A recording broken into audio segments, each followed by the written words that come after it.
जी बिस्मिल्लाहिर्रहमानिर्रहीम। अस्सलाम वालेकुम। वालेकुम सलाम। जनाब जावेद बिलवानी साहब, ज़ुबैर मोतीवाला साहब और हाज़रीन महफ़िल, अस्सलाम वालेकुम। बहुत बहुत शुक्रिया मुझे बुलाने का, इज़्ज़त अफ़ज़ाई का। और मुझे नहीं पता था, मैं कंसीव नहीं कर रहा था कि मीडिया भी होगा। तो मैं अब जब मीडिया को तो देख लिया है, तो आजकल मैं ये कहता हूँ मैं उतना ही सच बोलूँगा जितनी जमहूरियत आज़ाद है उतना ही सच बोलूँगा। और क्योंकि मैंने अपनी आधी ज़िंदगी एग्ज़ाइल में गुजारी है, मैं घर पे रहना चाहता हूँ। मुझे बड़ी खुशी हो रही है कि जो हम कहते थे अब आप सब कह रहे हैं, और इन हालात से इतना ज़्यादा मुतासिर है, हमसे एहतजाज करते हुए नज़र आ रहे हैं कि आप लोग ये बात क्यों नहीं करते हैं। जनाब ये बात ना कर रहे होते तो आज इज़्ज़तदार शहरी होते। अब आप खुद बताइए, मैं मजाक नहीं कर रहा हूँ, मैं संभल के ही बात करूँगा कि सच से आंखें चुराने और हकीकत से दामन बचाने में कौन सी भलाई मुज़मिर हो सकती है, चाहे कराची का मामला हो या पाकिस्तान का मामला हो। हमें एक बार और मिलना चाहिए ताकि हमारा सच जो इतना कड़वा है कि उसको पीने से इंसान मर भी सकता है, सुनना लेकिन ज़रूरी है। अल्लाह का शुक्र है, मैं जमात इस्लामी का बहुत बहुत शुक्र अदा करता हूँ बार बार कि अल्लाह का शुक्र है कि हमारे सारे काफिराना, मुल्क दुश्मनाना नारे बाप के बैनरों पे भी सजे हुए। हम नहीं समाज सिखा सके, आप हुक्मरानों ने सिखा दिया है। कराची जो है दुनिया में चैरिटी का कैपिटल है, बिल्कुल ठीक बात है। लेकिन कुरान ने भी बताया हुआ है, दीन का भी सबक ये है कि चैरिटी हमेशा घर से शुरू होती है। एरिटेरिया और उनका भी ख्याल करना है, कश्मीर का भी करना है, फ़लस्तीन का भी करना है, लेकिन जो ख्याल कर सकते हैं पहले उनका ख्याल कर लें। क्यों ख्याल कौन कर रहा है इस पाकिस्तान का? आप लोग कर रहे हैं, हम लोग कर रहे हैं। अगर 67% दे रहे हैं, आप ले गए थे ना यहाँ से दारुल खिलाफा, ले जा नहीं सकते थे क्योंकि कायदे आज़म का फैसला था, कोई ताकत नहीं ले जा सकती थी। फिर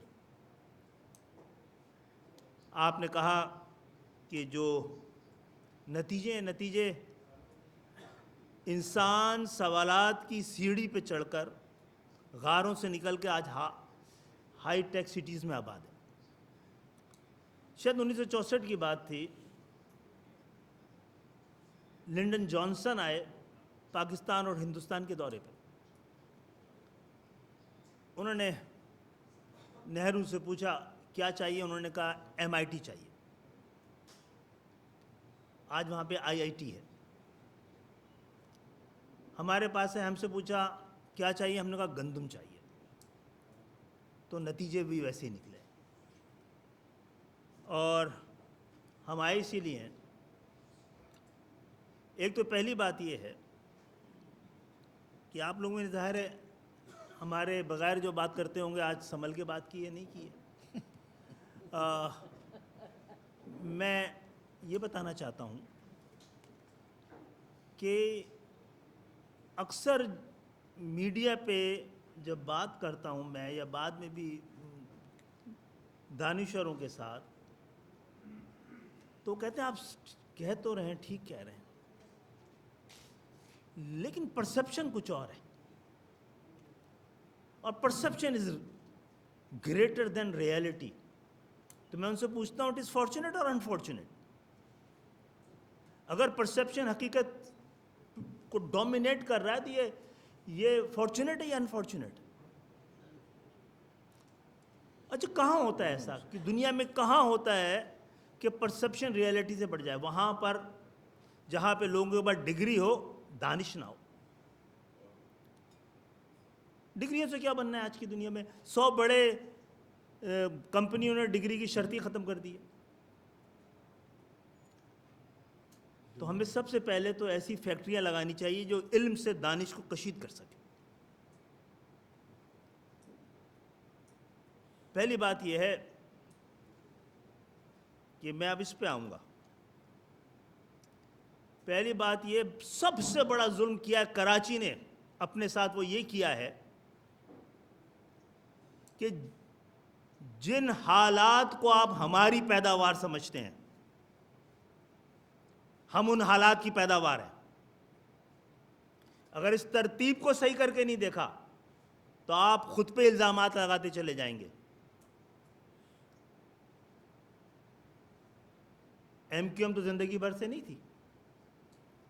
कहते हैं एमक्यूएम ने शहर को दिया यौम सोब। तो जो रईस अमरोवी ने 1965 में लिखा था ना कि खित्ता-ए लाहौर तेरे जानिसारों को सलाम, 1964 में क्या लिखते हैं वो? हम में से बहुत से लोग पैदा ही नहीं हुए थे एमक्यूएम वाले। वो कहते हैं लिखने वालों ने कुछ शहरों को 2200 इज़्ज़ोजा लिखा और कराची तेरे मुकद्दर में फ़कत यौम सिया लिखा।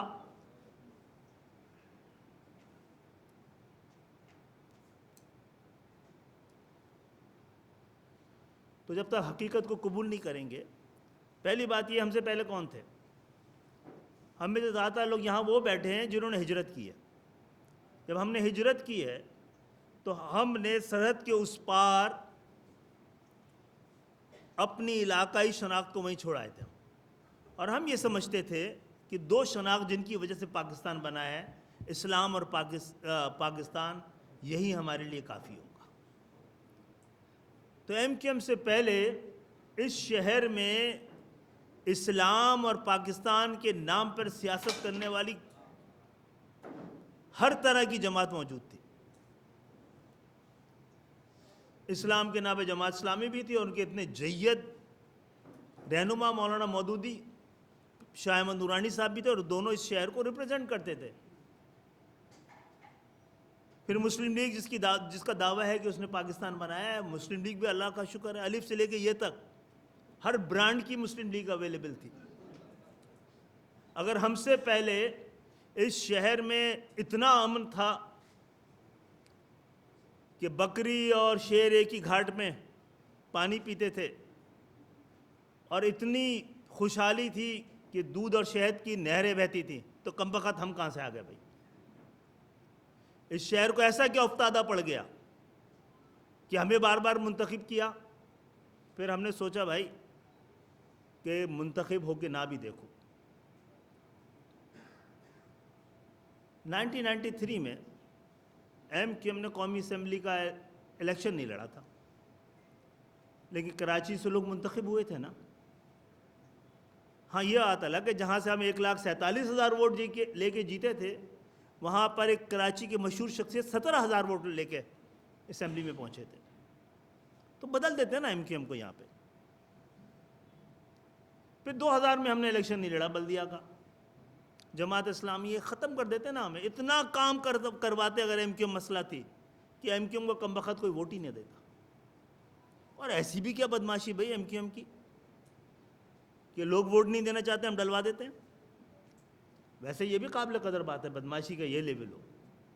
और वो शहर जो किसने कभी किसी की बदमाशी कबूल नहीं की है, बड़े बड़े हुक्मरानों को बड़े बड़े आमरीत के तख्ते पलट दिए शहर ने। फिर हालात ऐसे क्यों नहीं है कि मुझे ये कहने की इजाज़त दीजिए कि हम अपनी शनाख्त पे शर्मिंदा लोग हैं, इंतहाई मादरत खाना लहजा रखते हैं, और जिन्होंने नहीं रखा था उन पर आपने हर तरह के इल्ज़ाम लगा दिए, मुल्क दुश्मनी से लेकर और काफिर होने तक, गुंडे, बदमाश, बोरी बंदलाश, भत्ता। मैं 5 दफ़ा MNA बना हूँ, मैंने अपनी जेब से 10 रुपये खर्च नहीं किए। यानी मेरी पार्टी से गरीब आदमी भी कौमी असम्बली और सूबाई असम्बली का उम्मीदवार बन सकता है। अच्छा, फिर एक और दौर आया अभी पिछला 2008 में हम 24 लोग थे कौमी असम्बली में, 13 में भी, 13 के इलेक्शन में हम 24 लोग थे। 25 होने चाहिए थे, एक इलेक्शन देर से हुआ तो 24 लोग थे 13 में। और 18 में माशाल्लाह एमक्यूएम सिर्फ 7 लोगों पे मुश्तमिल थी। तो एमक्यूएम हार गई थी ना कराची से। पता नहीं आप लोगों ने वोट दिया नहीं दिया उनको, जो कि जीत गए थे। तो नजर आया आपको वो? तो उस वक्त हमसे क्यों मुतालबा किया जा रहा था? हम तो हार गए थे। हमें तो पीटीआई को चाहिए था कहना भाई कोने में बैठ जाओ। हमारा काम तो कराची वालों ने हमें हरा दिया, कराची पैकेज भी हम ही पेश करें, आपके मुतालबे भी हम। वो कौन से लोग थे जो आपके नुमाइंदे बन के उस कौमी असम्बली में थे? किसी एक ने एक आवाज़ उठाई है कराची के लिए? तो फिर ये कौन सी लहर आई हुई है?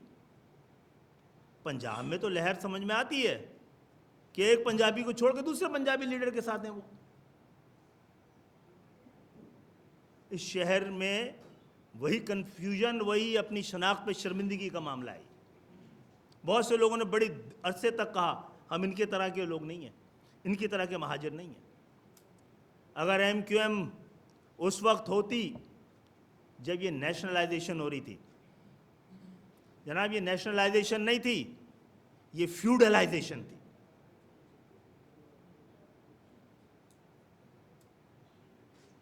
आपकी चीज थी, नेशनलाइज करके ले ली और प्राइवेटाइज करके किसी और को दे दी।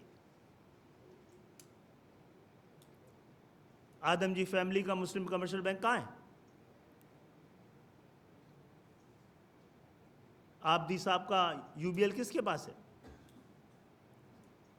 बहरहाल